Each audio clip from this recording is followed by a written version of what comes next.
I pushed through the bat-wing doors of Deadwood Creek's only saloon with nothing but a dust-coated throat and a single silver dollar in my pocket.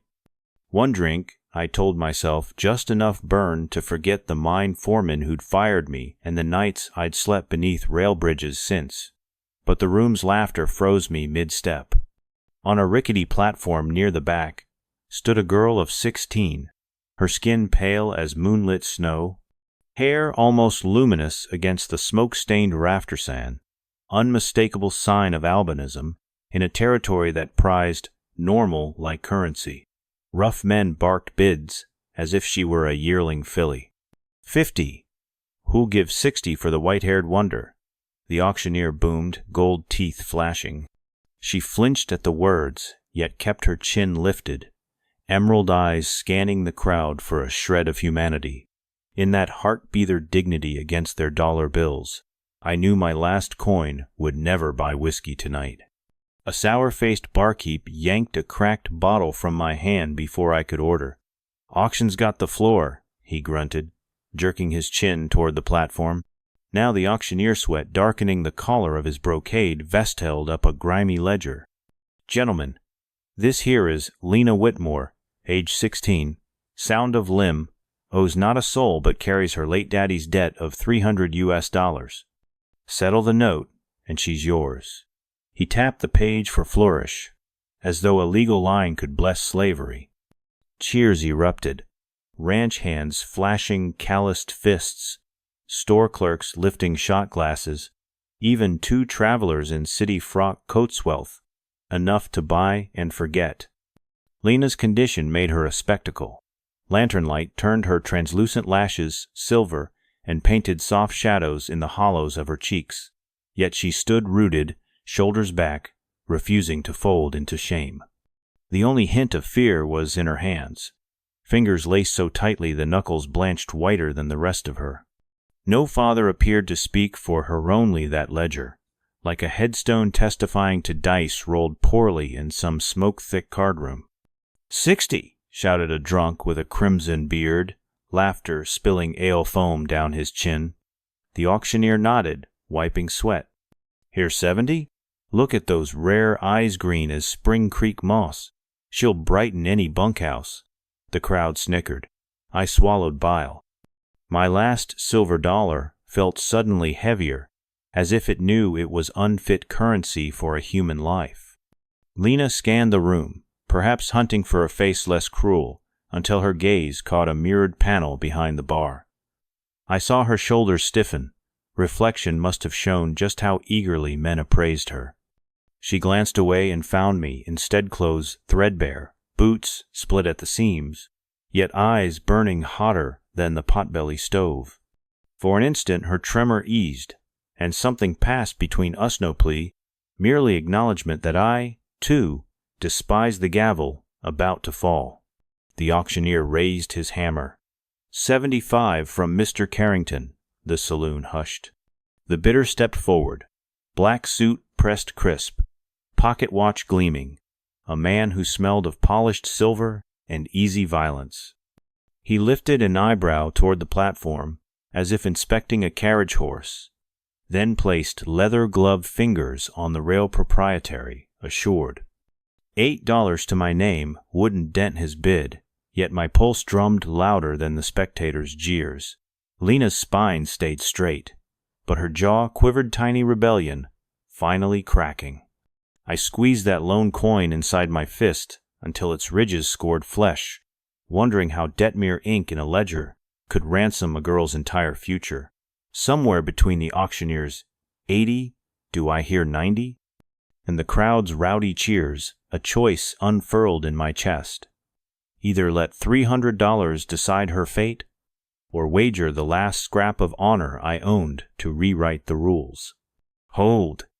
My shout cracked through the cigar haze like a pistol shot. Tankards stilled. The pianist missed a note. Every head pivoted toward the drifter in patched denim, who dared interrupt commerce. Carrington's brow lifted in mild amusement. The auctioneer's cheeks sagged in exasperation. Only Lena seemed entirely alert eyes, widening, hope and dread warring under moon-pale lashes. I cleared the knot in my throat and stepped closer to the platform until smoke singed my nostrils and sawdust grated under worn soles. $300 is steep coin, I said, voice steadier than the tremor in my knees. But there's more ways to square a debt than paper and ink. The auctioneer barked a laugh. You packin' gold in those busted pockets, friend? Just this. I flipped my silver dollar so it flashed in lantern light, then let it ring on the trestle table. The sound pure, defiant echoed longer than such a small coin deserved, and a willingness to gamble. A ripple of laughter coursed through the saloon, part mockery, part curiosity. Carrington folded his arms. What's your proposal? 5-card stud, I answered, eyeing the corner where professional gamblers lounged by a green felt table littered with discarded cheroots. My dollar against 300 of yours. Winner settles Lena's ledger, no further claim. Gasps, then a low whistle. The audacity of the wager poverty confronting power electrified the room. Carrington's polished boot tapped a slow rhythm. If I win, Drifter, you work 6 months in my mind to pay for wasting my evening. Done, I said before good sense could intervene. He turned to the auctioneer, paused the bidding. To the crowd he drawled, front row seats, gentlemen. We're about to watch charity drown in quicksand. Cards and chairs migrated like iron filings to a magnet. Even the pianist abandoned his bench. Lena remained on the podium, auctioneer's hand grasping her elbow, but her gaze burned holes through the throng until it fused to mine. No gratitude, no plea, just fierce attention, as if she were already calculating odds for both our skins. We sat, the dealer's sleek hair, eyes like weathered, slate shuffled with a flourish. Beside me slouched 2 ranch hands, flush with confidence. Across from us, an old-timer with tobacco yellow mustache tapped knuckles on the felt. Carrington placed 3 crisp $100 notes in the pot, their pristine edges taunting my tarnished coin. First hand, trash. I folded, listening to the saloon's collective exhale. Second hand, worse. Sweat pricked my spine. Carrington raked modest winnings, smirk widening. Third hand arrived. As I peeked, disappointment sunk a ragged pair of 4s. Yet Lena shifted atop the platform, subtly touching her torn sleeve twice. Mirror behind the bar caught the reflection of Carrington's hand 2 kings. She was signaling. Ingenious and perilous, if he noticed. I folded again. Murmurs spread. Maybe the Drifter isn't completely deranged. Maybe he knows when to quit. Fourth hand. Lena tapped thigh 3 times. Full house for Carrington? No-hair glance flicked to ranch hand left of me. Mirror showed 3 10s. Understanding blossomed. She'd memorized everyone's posture, mirrored tells, and was feeding me the table's heartbeat. By the 6th deal, I'd clawed back small pots, dollar multiplying into 23. Carrington's patience thinned. He ordered whiskey, fingers drumming staccato. The crowd smelled momentum shift and pressed inward.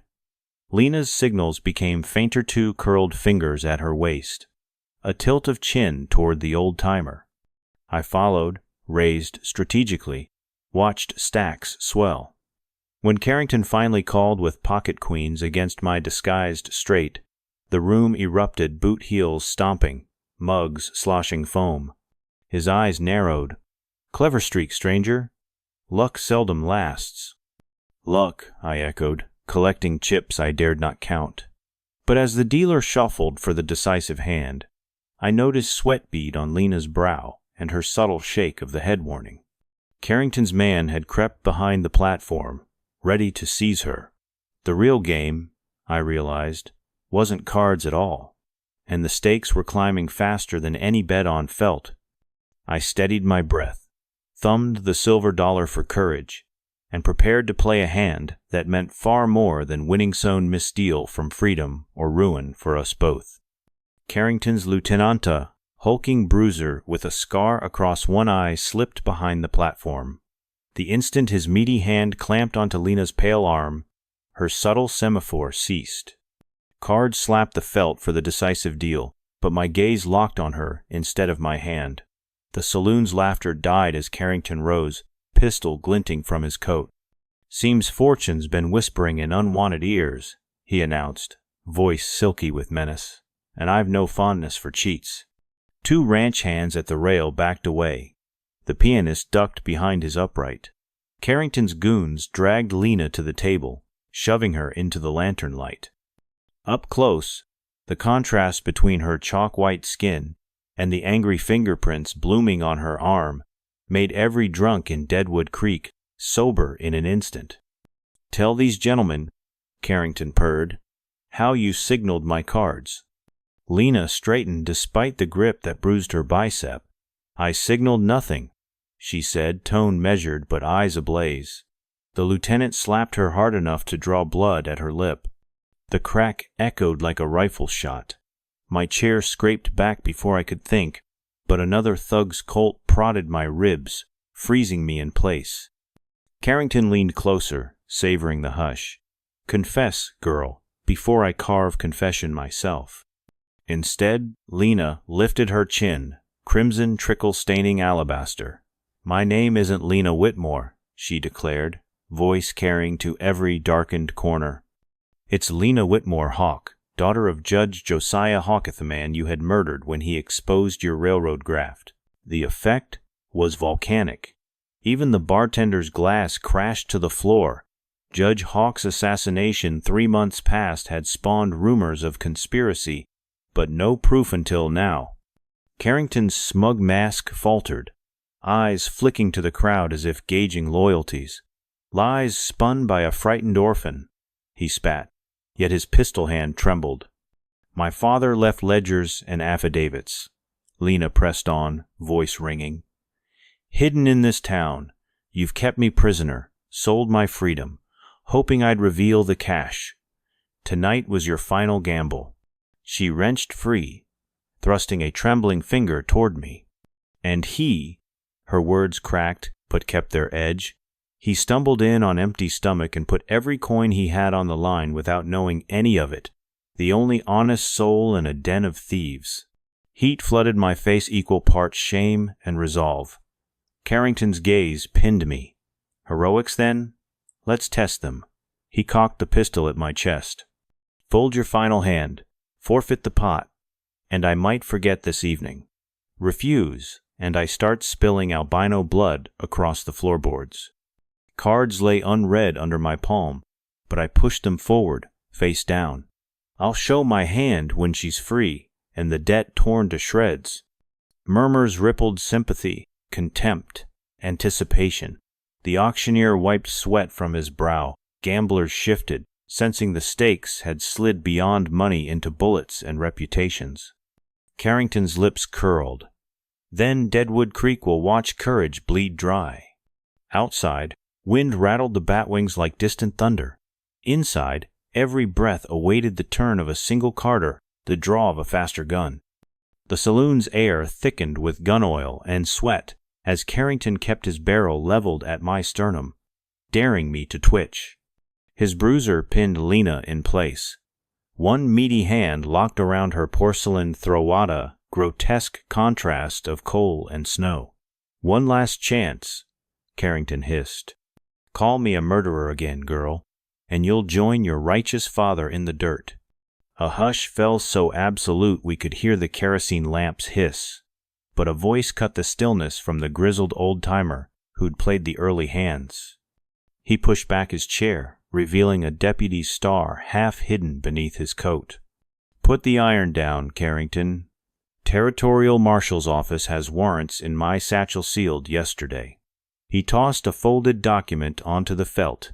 Its red wax bore the federal eagle. Gasps rippled through the crowd. Even the bartender froze mid-polish, eyes wide. Carrington's lip curled. "Bought deputies are cheaper than bullets." He flicked his gaze to the thug at my elbow. "Disarm the drifter. Drop him with the others." The goon shoved his Colt harder into my ribs, searching for a reason to pull the trigger. I raised empty hands, but my mind sprinted. Lena met my eyes, subtle as a shadow. Her pupils flicked left toward the silver dollar, still resting near the pot. Then she stomped the bruiser's instep with her heel. He roared, grip loosening. In the same heartbeat, the old-timer yanked a hidden derringer and fired not at Carrington, but at the chandelier chain. Glass shades exploded. Flaming oil showered the card table, igniting Carrington's neat stacks of cash. Startled yells filled the room as gamblers lurched back from the sudden blaze. Smoke veiled the space, buying a sliver of chaos. I snatched the searing hot silver dollar, flung it into Carrington's face. The coin struck his cheek. He staggered, pistol arcing wild. I slammed the goon's gun aside, driving my elbow into his throat. He crumpled, gasping. At the same instant, Lena drove her knee into her captor's groin. He folded, giving her space to dive behind the table. Carrington recovered fast, fury erasing pain. He leveled his weapon again, only to find the bartender finally choosing sides. Twin-barrel shotgun braced atop the bar. "Gun goes down," the barkeep growled, "or your brains repaint my mirror." Around us, flames licked higher, smoke rolling. Carrington's eyes darted calculating exits, counting witnesses suddenly emboldened by firelight and justice. He backed toward the doorway, dragging his wounded pride with him. "This isn't over," he spat, easing his gun onto a tabletop to satisfy the shotgun's demand. Then he bolted through the batwings, boots pounding into the night. The saloon erupted into motion. Patrons doused burning cards with ale. Others stomped embers. I knelt beside Lena. Her lip was split, but her gaze blazed stronger than the flames. "You all right?" I asked. She nodded, voice hoarse. "He'll gather more men. We need that evidence, The deputy snapped his badge, fully visible. "I'll hold the door with the bartender. You two fetch whatever nails Carrington's coffin shut." Lena grabbed my wrist, guiding me toward the stairwell, already glowing orange at its edges. "Room 7, under the window," she breathed. My father trusted stone and wood more than courts. Let's finish what he started. As we sprinted into smoke, shouts, and hammering boots behind us, I realized the poker game had only ever been a prologue. The real wager freedom for a girl born different, justice for a judge silenced, was just beginning, and every card left in the deck carried blood on its back. Smoke curled around the staircase like a living thing, clawing our lungs as we pounded upward toward the second-floor hall. Between coughs, Lena gripped my sleeve and forced a confession out in ragged bursts. "This wasn't chance," she rasped, eyes watering more from shame than the soot. "I watched that door for weeks, praying the right fool would wander in someone broke enough to wager everything, brave enough to call Carrington out.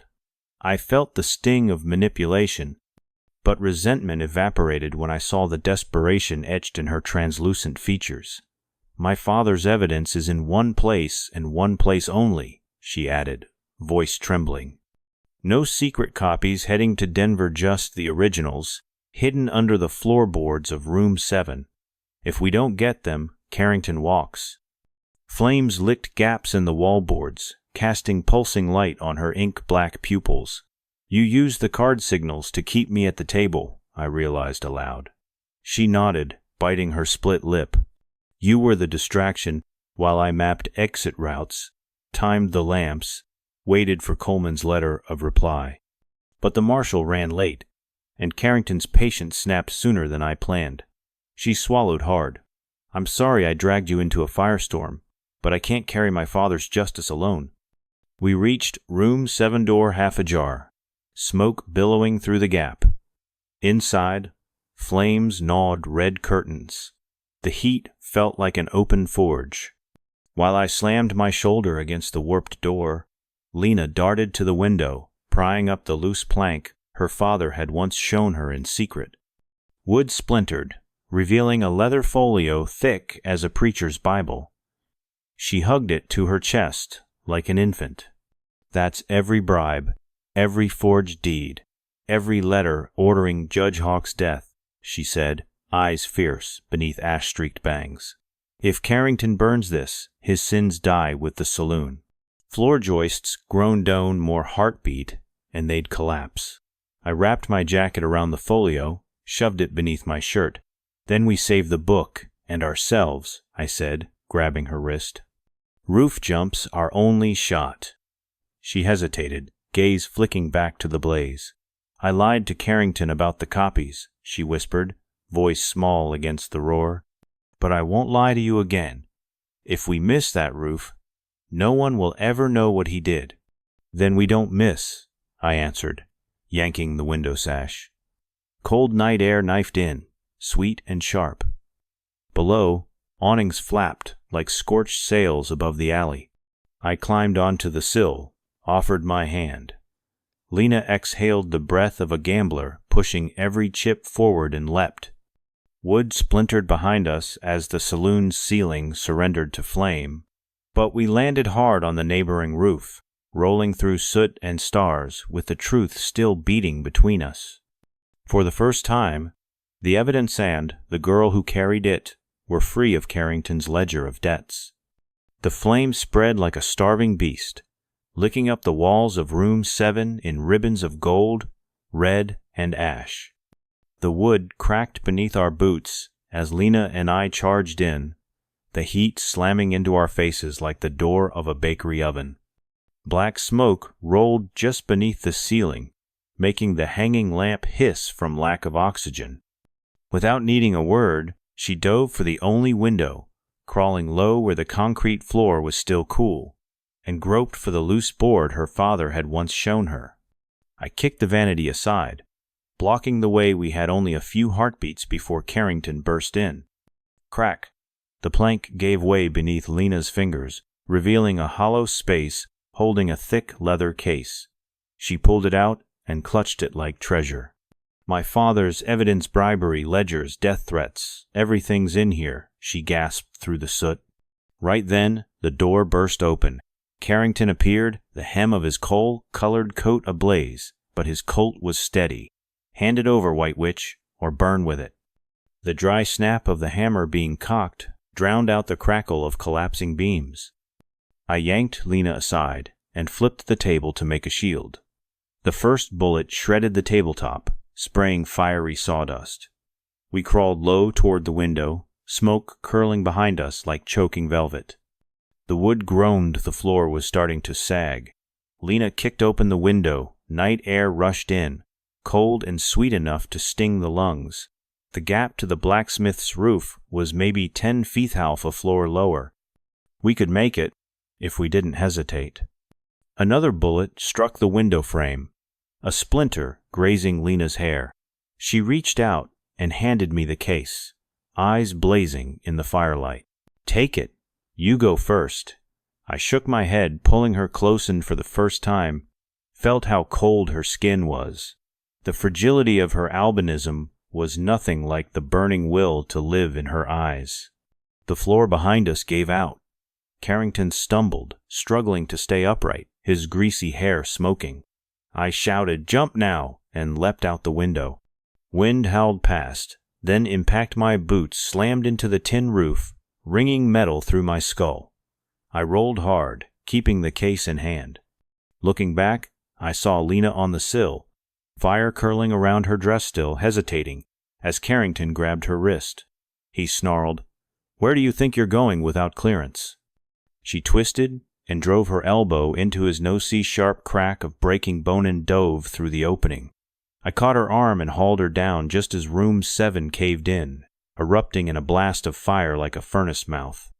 Carrington vanished in the 1,000-degree blaze, his scream swallowed by the crashing timbers.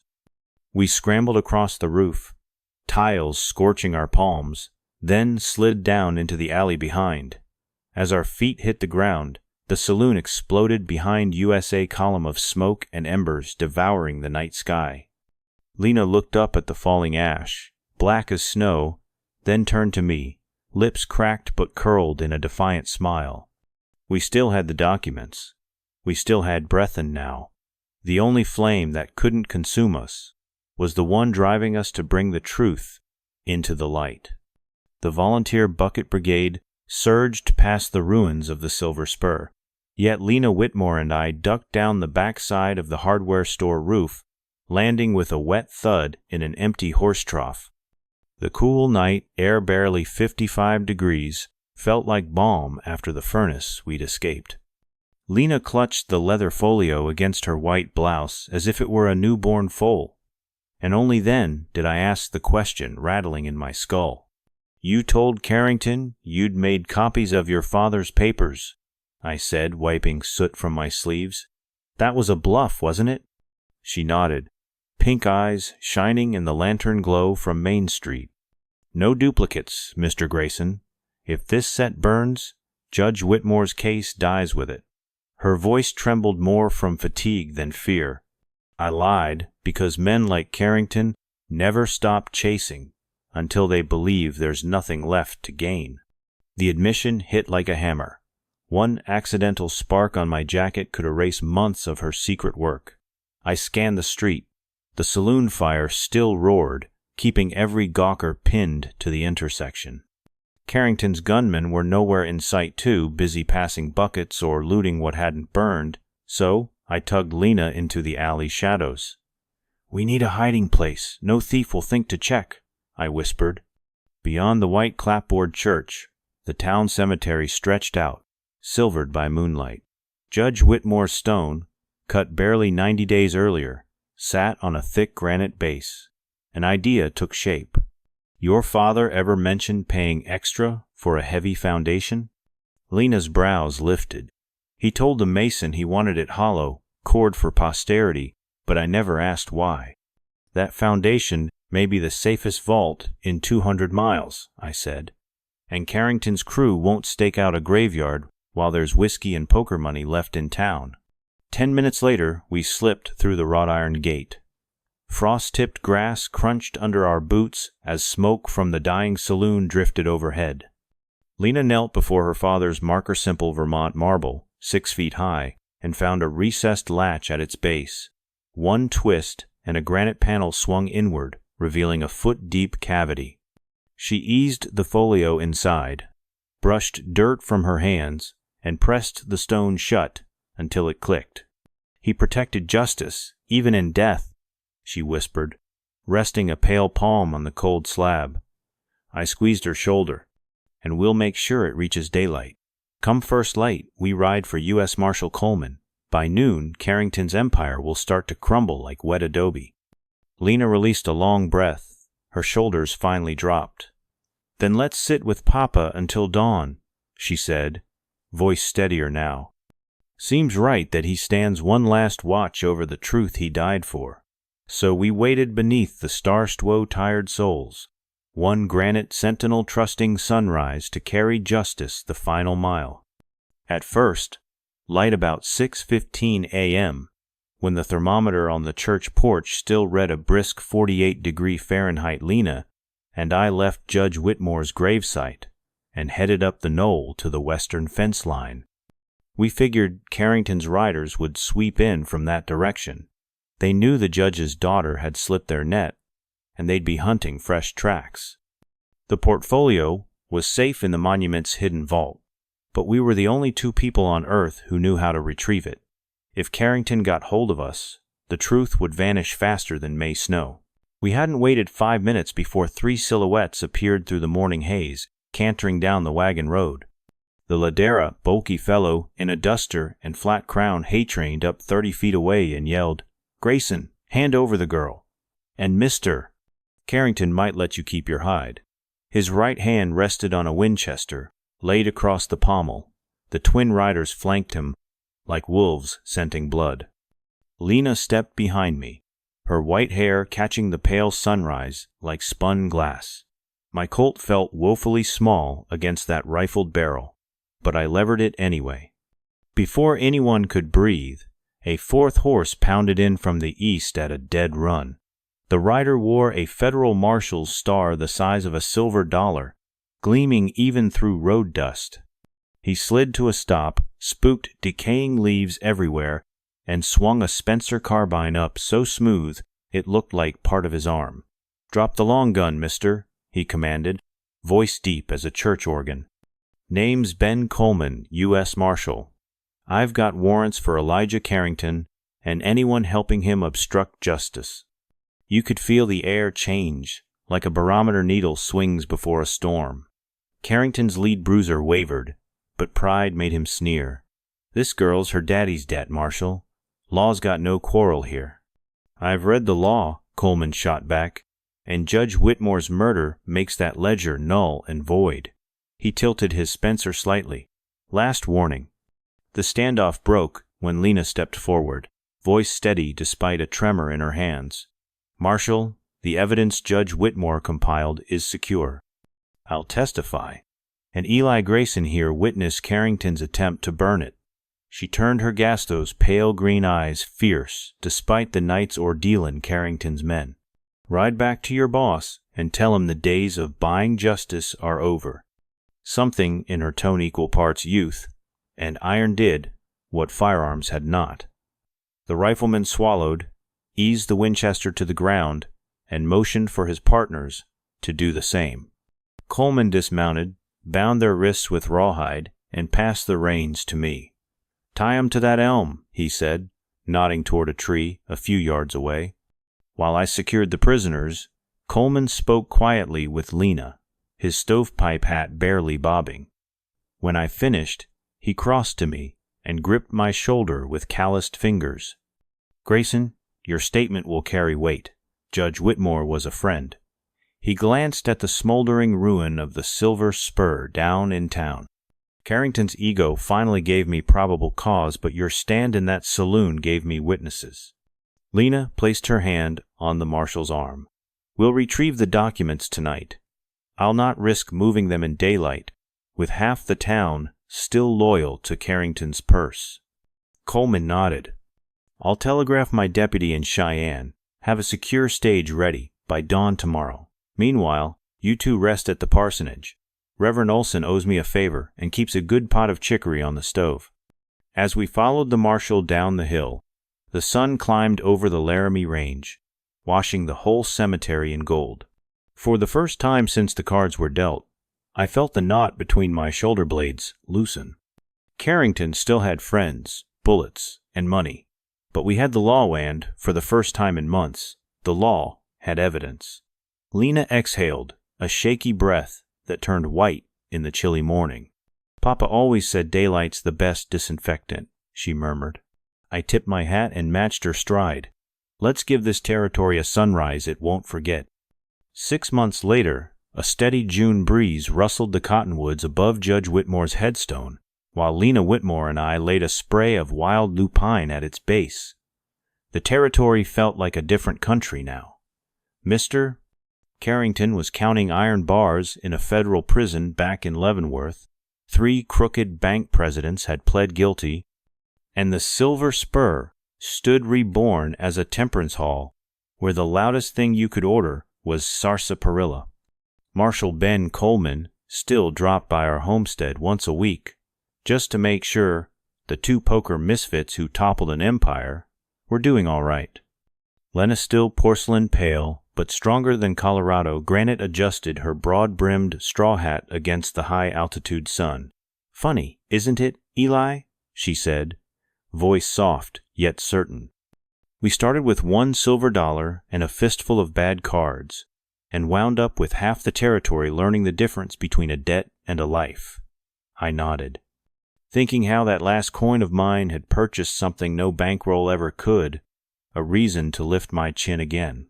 For our older friends listening today, I hope this tale reminds you of a truth carved deeper than any gravestone. No one is so poor they can't spend a little courage, and no one is so powerful they can buy their way past justice forever. Whether you're 25 or edging toward 85, the moment you stand up for decency, for a stranger, even for yourself, you tilt the world back toward true north. Now I'd love to hear your memories. Maybe you once spoke up in a town hall meeting, or slipped a grocery bag onto a neighbor's porch, or simply refused to laugh at an ugly joke.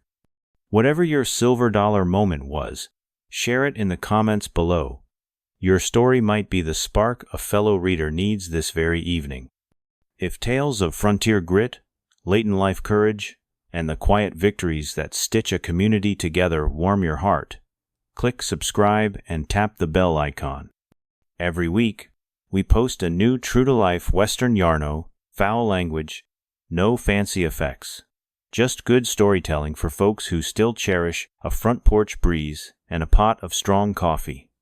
Until next time, keep your word firm, your handshake honest, and remember, the smallest bet on what's right can still win the whole pot.